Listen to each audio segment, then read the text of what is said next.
Hello everyone. आज हम लोग video matter in our surrounding का सेकेंड लेक्चर स्टार्ट करेंगे। फर्स्ट लेक्चर हम लोग स्टार्ट किए हैं। जो भी बच्चे अगर नहीं देखे हैं वो Bansal classes Aligarh YouTube channel पे जाकर उसे सब्सक्राइब कीजिएगा और उसमें वहाँ आप फर्स्ट लेक्चर देख लीजिएगा। तो चलिए आज हम लोग एक बार रिवीजन कर लेते हैं। क्लास 9th का हम लोग फर्स्ट चैप्टर स्टार्ट किए हैं मैटर। तो मैटर के बारे में हम लोग जाने थे कि anything that occupy space and has mass is called matter. कोई भी चीज़ जिसके पास जगह ऑक्यूपाई करता है और जिसके पास मास है उसको हम मैटर कहते हैं।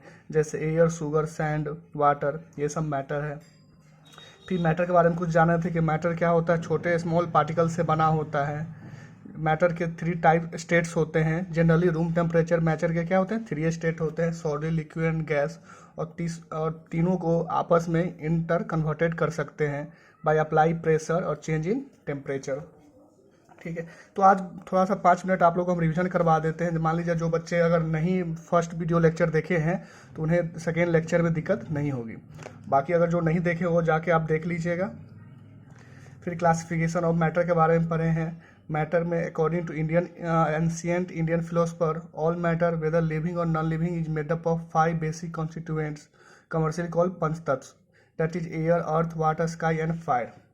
कहने का मतलब ये है कि एंशिएंट इंडियन फिलोसफर था, उनके अनुसार जितने भी मैटर है वो 5 तत्व से बना होता है। जो लिविंग हो या नॉन लिविंग सभी चीज़ किससे बने होते हैं, 5 तत्व से बना होता है। Air, earth, water, sky and fire, इस सब 5 तत्व से बना होता है। पर लेकिन इंडियन मॉडर्न साइंटिस्ट थे, उन्होंने मैटर को 2 तरीके से क्लासीफाई किया है, फिजिकली क्लासिफिकेशन और chemical classification. Ancient Indian philosopher का कहना था कि जितने भी मैटर हो 5 तत्व से बना होता है।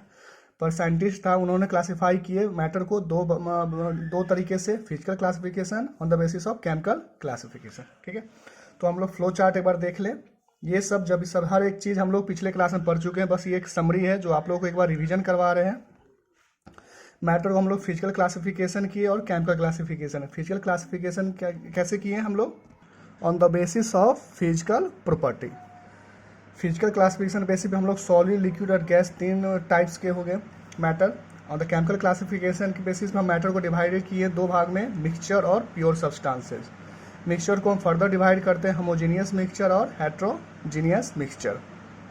ठीक है, फिर प्योर सब्सटेंसेज को को फर्दर 2 भाग में डिवाइड किए हैं, एलिमेंट्स एंड कंपाउंड। एलिमेंट्स को फर्दर हम डिवाइड करेंगे metal, non metals and metalloids. तो इस चैप्टर में मुझे सिर्फ फिजिकल क्लासिफिकेशन के बारे में पढ़ना है। नेक्स्ट चैप्टर में हम लोग केमिकल क्लासिफिकेशन के बारे में पढ़ेंगे। फिर हम लोगों ने देखा कि ये मैटर है, उसे 5 सेंस से हम लोग उसको ऑब्जर्व कर सकते हैं, देख कर, सुन कर, स्मेल कर, टेस्ट कर एंड टच करके। ये 5 सेंसेज है जिससे किसी मैटर को हम ऑब्जर्व कर सकते हैं। फिर हम लोग ने ये भी बात किया था कि कुछ नॉन मैटर भी होते हैं, जैसे आपका जितना भी लाइट है, साउंड है, इलेक्ट्रोमैग्नेटिक वेव्स है, फीलिंग है, भूख है, प्यास है, ये सब क्या है, ये मैटर नहीं होते हैं। ठीक है, फिर हम लोग ने देखा था पिछले लेक्चर में characteristics of particles of matter. Matter का कुछ कैरेक्टरिस्टिक्स के बारे में देखा था। ठीक है, तो ये 4 कैरेक्टरिस्टिक्स के बारे में हमें पढ़ना है इस चैप्टर में और उसके एग्जाम्पल। पहला क्या था, the particles of matters are very very small. Matter का जो पार्टिकल्स होते हैं बहुत छोटे छोटे होते हैं। ठीक है, फिर इसके बारे में हम लोग एग्जाम्पल भी देखा था पिछले लेक्चर में। सेकेंड, हम लोग पार्टिकल्स ऑफ मैटर है स्पेस बिटवीन देम। मैटर्स के पार्टिकल्स में क्या होता है, स्पेस भी होता है। ये कैसे ऑब्जर्व करेंगे, जब कोई शुगर को हम वाटर में डालते हैं तो क्या होता है, तो शुगर वाटर में डिजॉल्व हो जाता है। इससे ये पता चलता है कि वाटर के जो मैटर है उसके बीच में क्या होता है, स्पेस बिटवीन होते हैं, जिसमें क्या होता है, शुगर के पार्टिकल्स ऑब्जर्व हो गए। ठीक है, तो ये आप फिर नेक्स्ट हम लोग प्रॉपर्टी देखें, the particles of matter are constantly moving. Matter के जो पार्टिकल्स जो होते हैं वो क्या होता है, कॉन्स्टेंटली मूव करते हैं। ठीक है, नेक्स्ट क्या प्रॉपर्टी था, the particles of matter attract each other. Particles के जो मैटर होते हैं, मैटर के जो पार्टिकल्स होते हैं आपस में अट्रैक्ट होते हैं, इसी की वजह से क्या होता है, कोई भी शेप होता है। और ये अट्रैक्शन सॉलिड में क्या होता है, वेरी हाई होता है, वही लिक्विड में क्या होता है, कम होता है। ठीक है, और गैसेज में तो नेग्लिजेबल होता है। ये अट्रैक्शन की वजह से ही कोई भी मैटर के स्टेट जो होता है उसका एग्जिस्टेंस होता है। ठीक है, अगर सॉलिड का शेप है, क्योंकि अट्रैक्शन पार्टिकल्स के बीच में अट्रैक्शन हाई है। ठीक है, वही गैस का कोई शेप नहीं है, न वॉल्यूम है, क्यों, क्योंकि उसके पार्टिकल्स के बीच में अट्रैक्शन नहीं होता है, नेग्लिजेबल होता है। ठीक है, ये सभी पिछले लेक्चर में हम लोग पढ़ चुके हैं। ये अब तक हम लोग समरी पढ़े हैं। आज हम लोग स्टार्ट करते हैं न्यू, और कुछ एग्जाम्पल भी हम लोग देखे थे। मैटर का कौन सा मैटर है, कौन सा मैटर नहीं है।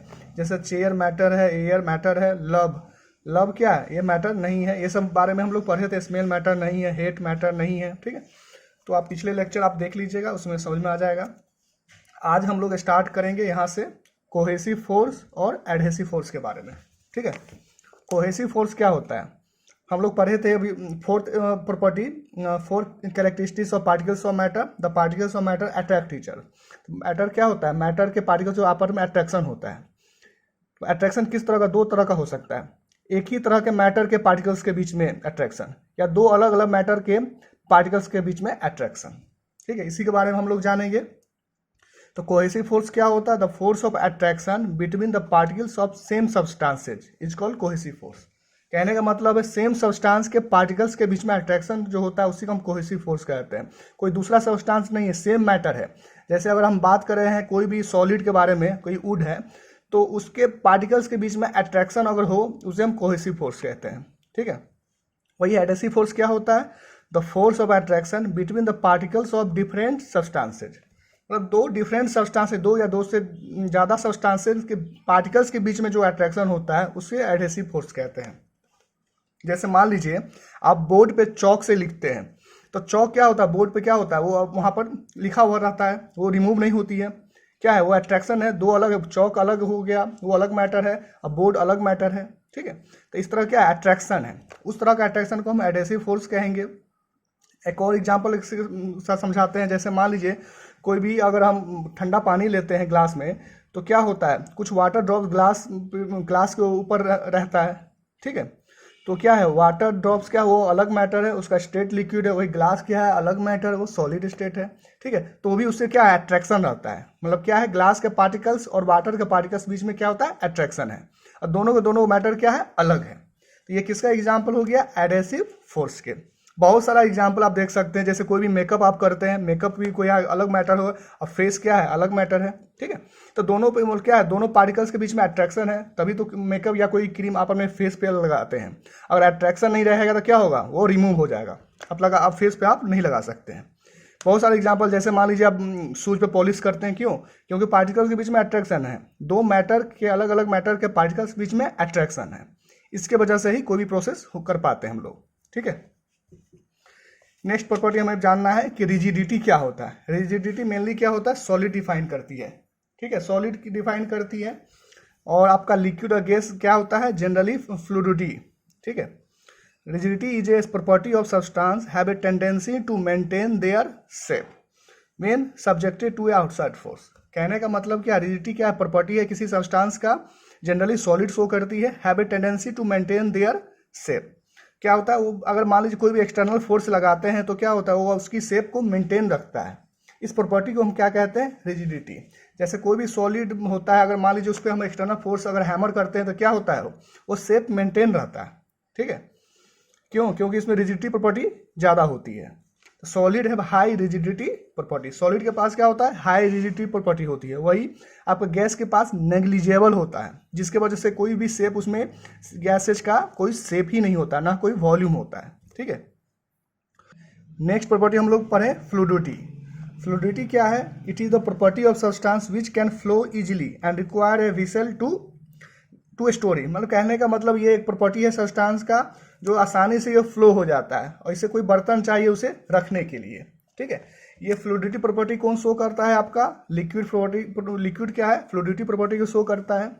कभी आपसे कंपटीशन में पूछ सकता है कि ऐसा कौन सा प्रॉपर्टी है जो सॉलिड शो नहीं करता पर गैस और लिक्विड शो करता है, वो कौन सा है, फ्लूइडिटी प्रॉपर्टी। ठीक है, ये कंपटीशन में भी पूछा हुआ है, बहुत सारे कंपटीशन पूछा हुआ है कि ऐसा कौन सा प्रॉपर्टी है, फ्लूइडिटी प्रॉपर्टी है जो लिक्विड गैस को शो करता है पर सॉलिड शो नहीं करता है। सॉलिड कौन सा प्रॉपर्टी को शो करता है, सॉलिड जो है आपको रिजिडिटी प्रॉपर्टी को शो करता है। ठीक है,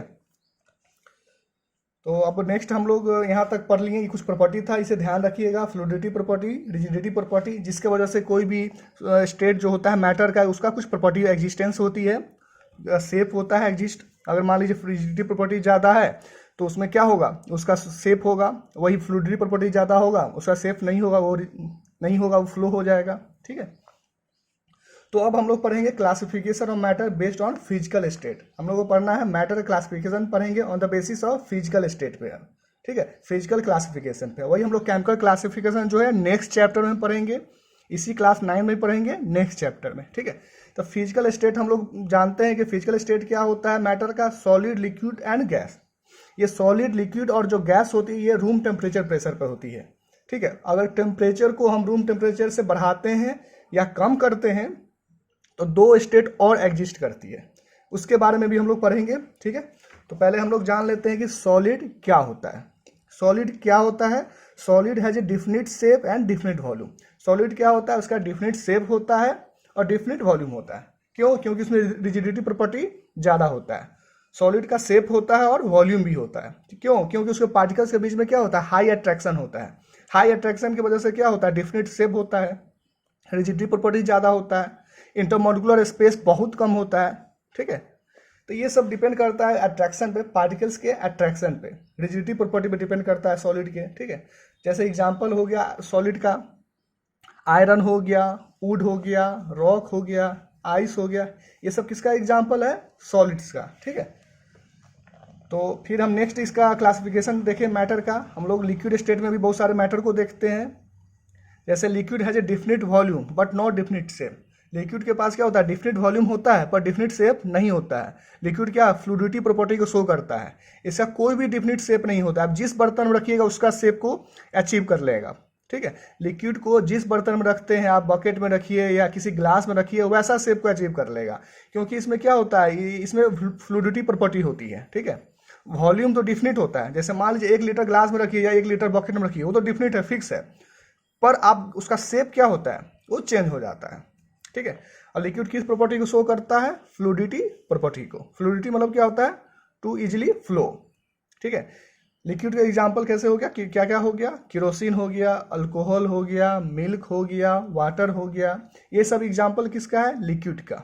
ठीक है, इसको देख लीजिएगा। नेक्स्ट है गैसेज। थर्ड स्टेट होता है मैटर का क्या, गैसेज। हम लोग जनरली रूम टेम्परेचर पर 3 ही स्टेट ही देखते हैं, इसको इस तरह याद रखिए। आप जो भी अपने आंखों से देखते हैं वो 3 स्टेट ही दिखते हैं, सॉलिड देखते हैं, लिक्विड देखते हैं या गैसेज देखते हैं। और फोर्थ स्टेट आप लोग नहीं देखते हैं। कोई भी चीज़ देखते हैं, आप चेयर देखते हैं या क्या है, सॉलिड है, प्लास्टिक देखते हैं क्या, सॉलिड है, वाटर देखते हैं क्या, लिक्विड है, केरोसिन देखते हैं क्या, लिक्विड है, या गैस, गैस को आप देखते नहीं लेकिन फील करते हैं। आपको बता ही चुके हैं, कोई भी मैटर को हम लोग 5 सेंस से समझते हैं, ऑब्जर्व करते हैं कि भाई कोई मैटर है। ऐसा नहीं कि हमेशा देखते ही हैं, देखते ही नहीं है, फील भी करते हैं। अगर मान लीजिए टच करने से पता चल जाए, फिर सेंस, आप 5 सेंस आपको हम बता चुके हैं, अभी तुरंत बचा है। आपको आवाज़ हियर करके पता चल जाए, देख कर पता चल जाए, टच करके पता चल जाए। ठीक है, ये सब क्या है, आपको टेस्ट करके पता चल जाए, ये सब क्या है, 5 सेंसेज है। अब अगर उससे हम ऑब्जर्व कर सकते हैं कोई भी चीज़ मैटर है या मैटर नहीं है। ठीक है, तो गैसेज क्या है, gases has neither A definite shape nor a definite volume. Gases के बाद ना ही डिफिनिट शेप होता है ना डिफिनिट वॉल्यूम होता है। क्यों, क्योंकि उसके पार्टिकल बीच में अट्रैक्शन नेग्लिजिबल होता है, उसके बीच में इंटरमोलिकुलर स्पेस क्या होता है, बहुत ही हाई होता है। अब आपको हम बता दें कि इंटरमोलिकुलर स्पेस क्या होता है, और इसके बारे में हम डिफिनेशन भी लिखवा देंगे अगले लेक्चर में।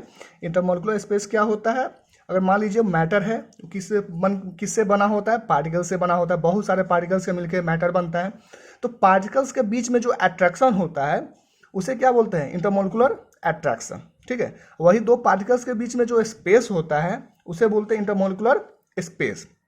अगर मान लीजिए अगर अट्रैक्शन ज़्यादा होगा तो पार्टिकल्स क्या होगा, वेरी टाइटली पैक होगा। पार्टिकल्स क्या होगा, बहुत नज़दीक होगा, क्लोजली पैक होगा। अगर क्लोजली पैक होगा तो क्या होगा, शेप आएगा, सॉलिड का सॉलिड होगा वो। वही अगर पार्टिकल्स के बीच में अट्रैक्शन नेग्लिजिबल होगा, नेग्लिजिबल होगा तो क्या होगा, पार्टिकल्स बहुत ज़्यादा दूर दूर होगा। दूर दूर ज़्यादा होगा तो मतलब गैप ज़्यादा होगा पार्टिकल्स के बीच में। गैप ज़्यादा होगा इसका मतलब क्या होगा, इंटरमोलिकुलर स्पेस ज़्यादा होगा। ठीक है, तो इंटरमोलिकुलर स्पेस ज़्यादा किस में होता है, गैसेज में इंटरमोलिकुलर स्पेस ज़्यादा होता है। वही सॉलिड में इंटरमोलिकुलर स्पेस बहुत ही कम होता है, नेग्लिजिबल होता है। वही लिक्विड में क्या होता है, इंटरमोलिकुलर स्पेस इंटरमीडिएट होता है। ठीक है, तो उसको याद रखिएगा। ये सब प्रॉपर्टी के बारे में भी हम लोग पढ़ेंगे। जब सॉलिड लिक्विड गैस को हम जब क्लासीफाई करेंगे एक साथ, तो लगभग 8-10 प्रॉपर्टी हम पढ़ेंगे। उस बेसिस पे हम लोग सॉलिड को, लिक्विड को, गैस को हम लोग क्लासीफाई करेंगे।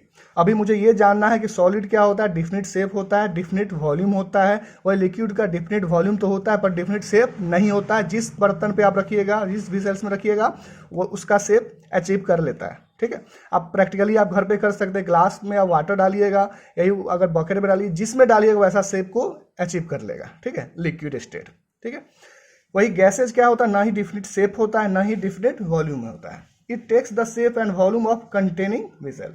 ठीक है, तो जिस बर्तन पे आप रखिएगा उस बर्तन को अचीव कर लेगा, पर वो कंटेनर कैसा होना चाहिए, क्लोज होना चाहिए। अगर ओपन होगा तो क्या होगा, वो निकल जाएगा। ठीक है, तो गैसेज को स्टोर करने के लिए हम क्या करते हैं, हम क्लोज कंटेनर का यूज करते हैं। या एलपीजी आपका क्या है, लिक्विफाइड पेट्रोलियम गैस है, उसको सिलेंडर में रखते हैं तो क्या वो क्लोज होती है। ठीक है, वो आपको सिलेंडर के अंदर किस फॉर्म में होती है, वो लिक्विड के फॉर्म में होती है। वही अगर हम सिलेंडर को ओपन करते हैं, वो बाहर किस फॉर्म में आती है, गैसेज के फॉर्म में आती है। ठीक है, इसके बारे में भी हम लोग जानना है। जो सिलेंडर में क्या होता है, एलपीजी में क्या होता है, ब्यूटेन होता है। ठीक है, वेरी हाई प्रेशर पे हम उसको क्या करते हैं, गैस को कंप्रेस करते हैं, तो किस लिक्विड स्टेट में कन्वर्ट हो जाता है। और आपका इस प्रोसेस को क्या बोलते हैं, लिक्विफिकेशन प्रोसेस कहते हैं। जब गैस को लिक्विड में कन्वर्ट करते हैं वेरी हाई प्रेशर के एंड प्रेशर और टेम्परेचर को आप क्या करते हैं, रिड्यूस करते हैं, तो उस प्रोसेस को क्या कहते हैं, लिक्विफिकेशन प्रोसेस। ठीक है, तो कुछ एग्जाम्पल है गैसेज का। ऑक्सीजन हो गया, स्टेम नहीं है, ये स्टीम है, ये छुटा हुआ है। ऑक्सीजन हो गया, स्टीम, वाटर वेपर कहिए इसको। स्टीम हो गया, ये इंपॉर्टेंट, इसको याद रखिएगा। स्टीम है हो गया, नाइट्रोजन हो गया, कार्बन डाइऑक्साइड हो गया, नाइट्रोजन हो गया, ये सब क्या है, गैसेज है। ठीक है, ये सब क्या है, गैस है। तो फिर अब हम लोग नेक्स्ट स्टेट ऑफ मैटर के बारे में पढ़ना है। हम लोग 3 स्टेट ऑफ मैटर पढ़े थे एट नॉर्मल टेम्परेचर प्रेशर में। ये तीनों स्टेट लगभग हम क्लास 7 से ही जान रहे हैं, पर ये 4th और 5th जो स्टेट है हम लोग क्लास 9 में जानेंगे। इस चैप्टर में हम लोग जानेंगे कि प्लाज्मा क्या होता है। ठीक है, plasma is the 4th state of matter which exist only at very high temperature. Plasma क्या होता है, 4th स्टेट होता है मैटर का, which exist only at very high temperature. Very high temperature पे एग्जिस्ट करता है। ठीक है, प्लाज्मा स्टेट जो होता है ये नॉर्मल टेम्परेचर पे एग्जिस्ट ही नहीं करता। आपने नॉर्मल टेम्परेचर पे सिर्फ 3 स्टेट को ही देखा है मैटर का, सॉलिड, लिक्विड और गैस। पर प्लाज्मा है वेरी हाई टेम्परेचर। कितना टेम्परेचर, 10⁻7 केल्विन। 10⁻7 केल्विन कितना हो गया, 1 करोड़ केल्विन। जहाँ टेम्परेचर होता है वहीं प्लाज्मा एग्जिस्ट करता है। और ये कहाँ होता है, interior of the star.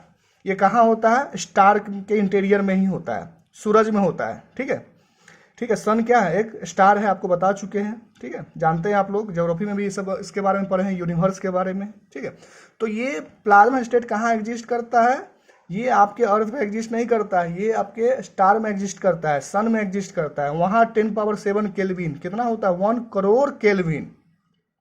1 crore kelvin जहाँ एग्जिस्ट करता है वहाँ ये स्टेट एग्जिस्ट करता है। और इस टेम्परेचर पे क्या होता है, ये जो मैटर का जो यूनिट्स बने होते हैं, आपको बता दें मैटर जो है किससे बने होते हैं, यूनिट्स, छोटे छोटे यूनिट्स बने होते हैं, जिसको हम एटम कहिए या पार्टिकल्स कहिए। ठीक है, तो छोटे छोटे यूनिट्स जो होता है ये क्या होता है, कंप्लीटली आयोनाइज होता है। छोटे छोटे यूनिट्स क्या होता है, आयोनाइज होता है। मतलब ये मैटर छोड़िए, उसके जो पार्टिकल्स होते हैं ये भी इस टेम्परेचर पे क्या होता है, आयोनाइज होता है, आयंस के फॉर्म में होता है। आप लोग जानते हैं आयंस भी 2 तरह के होते हैं, कटायंस, अनायंस। ठीक है, तो आयोनाइज होता है, पॉजिटिव चार्ज या नेगेटिव चार्ज किसी भी फॉर्म में हो वो आयोनाइज होता है इस टेम्परेचर पे। और ये टेम्परेचर कहाँ एग्जिस्ट करता है, सिर्फ ये स्टार में ही एग्जिस्ट करता है, जो सन में एग्जिस्ट करता है। तो ये आपका जो प्लाज्मा स्टेट है, आपसे पूछ सकता है कि आप 4th स्टेट मैटर का बताइए, तो क्या हो जाएगा, प्लाज्मा ये किस टेम्परेचर पे एग्जिस्ट करता है, 10⁻7 केल्विन में। कहाँ एग्जिस्ट करता है, इंटीरियर ऑफ द स्टार। ठीक है, इसको याद रखिए। इस टेम्परेचर पे जो मैटर के जो एटम होते हैं या पार्टिकल्स होते हैं या क्या होता है, कंप्लीटली आयोनाइज्ड होते हैं। 4th स्टेट के बाद मुझे 5th स्टेट भी पढ़ना है, आपको बता चुके हैं। 2 स्टेट ही क्लास 9 में पढ़ना है, प्लाज्मा और बीईसी। बाकी नॉर्मल टेम्परेचर में सॉलिड, लिक्विड और गैस भी होते हैं। तो बीईसी का फुल फॉर्म क्या है, बोस-आइंस्टीन कंडेंसेट। ठीक है, Bose-Einstein condensate. In 1920 an Indian scientist Satyendra Nath Bose did some calculation for the fifth state of matter, ठीक है। On the basis of this calculation Albert Einstein predicted the existence of a new state of matter called Bose Einstein condensate. क्या कहना है कि 1920 में जो Indian scientist थे सत्येंद्र नाथ बोस ने कुछ कैलकुलेशन किया था किस पर, फिफ्थ स्टेट ऑफ मैटर पे, ठीक है। फिफ्थ स्टेट ऑफ मैटर उस पर खोज पे कुछ कैलकुलेशन किया था सत्येंद्र नाथ बोस ने। कब किया था? 1920 याद करना बहुत आसान है, एक मूवी हॉरर मूवी आई थी 1920, उसे याद रखिए। तो क्या है, सत्येंद्र नाथ बोस ने 1920 में फिफ्थ स्टेट ऑफ मैटर पे कुछ कैलकुलेशन किया था। On the basis of this calculation, उस कैलकुलेशन के बेसिस पर आइंस्टीन ने प्रेडिक्ट किया था, भविष्यवाणी किया था कि एक न्यू स्टेट मैटर एग्जिस्ट करता है जिसका नाम है बोस आइंस्टीन कंडेंसेट। बोस हो गया सत्येंद्र नाथ बोस का हम यूज कर रहे हैं लास्ट नेम, और आइंस्टीन कंडेंसेट, मतलब ये प्रेडिक्शन है। ये अभी इस पर अभी एक्सपेरिमेंट, इस पर अभी खोज जारी है, अभी ये पूरी कंप्लीट नहीं हुई है। इस पर ये क्या किया गया, एल्बर्ट आइंस्टीन ने प्रेडिक्ट किया है कि new state of matter exist करता है, ठीक है, जिसे नाम क्या दिया गया, बोस आइंस्टीन कंडेंसेट, ठीक है। तो इसको याद रखिएगा आप। अब ये कहाँ एग्जिस्ट करता है, किस टेम्परेचर पे एग्जिस्ट करता है, ये अब हम लोग आगे देखें। It is achieved by cooling A gas off extremely low density, मतलब ये कब अचीव करता है, फिफ्थ स्टेट ऑफ मैटर, जब कोई गैस को बहुत कूलिंग करते हैं, गैस को कूलिंग करते हैं, और गैस भी कैसा होता है जिसका लो डेंसिटी होता है, बहुत लो डेंसिटी, मतलब बहुत ही हल्का होता है। कितना हल्का होता है, अबाउट 100,000, मतलब ये वेरी वेरी लो डेंसिटी हो गया। ये डेंसिटी मतलब नॉर्मल एयर जो होता है उससे 100,000, लगभग 1,00,000, 1/1,00,000 डेंसिटी लेस होगा, मतलब ये बहुत ही हल्का होगा। 100,000 को आप इस तरह से भी लिख सकते हैं, 100 इस तरह लिख सकते हैं, ठीक है। 100,000 को हम इस तरह लिख सकते हैं, समझ रहे हैं, मतलब ये बहुत ही लो डेंसिटी हो गया, ठीक है।